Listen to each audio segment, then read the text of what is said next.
All right, so we are going to now go over how supply and demand meet and how they kind of work together. So, question is, how do supply and demand determine the market prices? Um, this part, yeah, we're just going to go past that because that takes a little too long. So we're going to go here. All right, quick review. Which curve is demand and which curve is supply? Remember, supply is an upward slope and demand is a downward slope. All right, so you have supply on one side and demand on the right side. Which axis always measures price and which axis always measures quantity. So your y-axis measures price and your x-axis measures quantity. So quick review of this. Who is represented by the demand curve? The demand curve represents all buyers or consumers in a particular market, while the supply curve represents all the sellers or producers in a particular market. Now, we get into what is known as market equilibrium. So what happens when we put the supply and demand curves for a particular market on the same graph? We can see the decisions of all buyers and sellers in a particular market. We also can see the market price of a good or service. The market price, your equilibrium, would be right there in the very middle. Okay, so looking at the graph below, where would you expect the market price for calculators to occur? The market price or the market equilibrium is where they overlap. So like I said, I pointed out, and there's a little circle over their overlap. So it shows that the market price is $6. Why is the market price $6? It's the price at which buyers and sellers agree because the quantity supplied equals the quantity demanded. This means market equilibrium. It is the price at which the supply curve intersects the demand curve.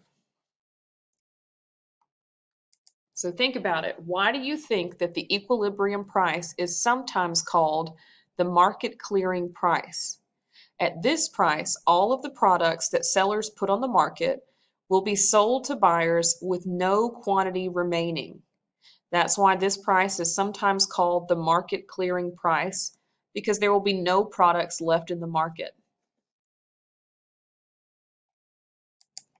What is the equilibrium price of beach chairs according to the graph below? The market equilibrium price is $30. What is the equilibrium quantity according to the graph below? That means that it is 600 chairs. So at $30, all available units of beach chairs will be sold. So when you have a quota you are trying to meet, you're trying to break even, as we'll say. So if you were to produce, the quantity supplied, think about quantity supplied versus your supply, or quantity demanded versus demand. That quantity supply or quantity demand is what we're focusing on here in order for you to reach the equilibrium price. So if you knew that of all of your ingredients, everything that you had, all of your ingredients to produce your product, all of those factors of production, everything that goes into your product, if you produce 30 products, you would want to make sure that you at least reach market equilibrium, which means that you do not have a loss. Market equilibrium is pretty much that you have broken even as far as selling your items. You did not produce more, it just means that you had sold off the quantity that you had produced originally. Once they're gone, that's it. All right, how do you think the opposing motives of sellers and buyers determine the equilibrium price? Why does selling at the equilibrium price means that everybody wins? Arriving at the market equilibrium, how do sellers know what the equilibrium price is? Much like a farmer's market, the seller sets a price.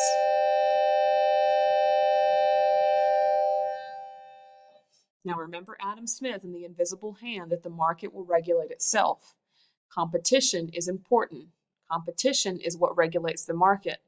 If the price is too high, the seller will notice that not many people are purchasing the good. If the price is too low, the seller will notice that they are selling out too quickly. If they're selling out too quickly, that means the demand is high and they can charge more.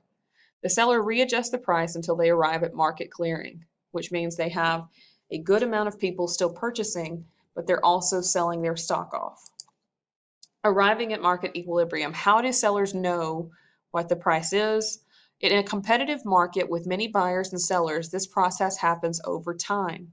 Competition, like we said with Adam Smith, he believes, and we believe, that competition is what drives the price down, but yet keeps it profitable for businesses.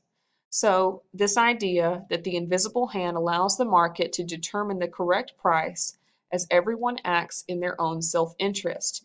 Now, if you remember, I told you that unfortunately, when you have the government involved in the market, that is where the market will not be able to regulate itself because it has an outside factor, aka the government, who are trying to impose certain regulations, tariffs, taxes, all kinds of things on that specific market. Therefore, it's no longer autonomous, which means that it no longer is leading itself. It has someone else in there trying to regulate. So think about it. Think of a time when you've seen buyers and sellers negotiating the price of a good. How does this show us on a small scale how the forces of supply and demand work? So graphing supply and demand together. How do we graph supply and demand together? For the demand curve, you use price values on the y-axis and quantity demanded values on the x-axis.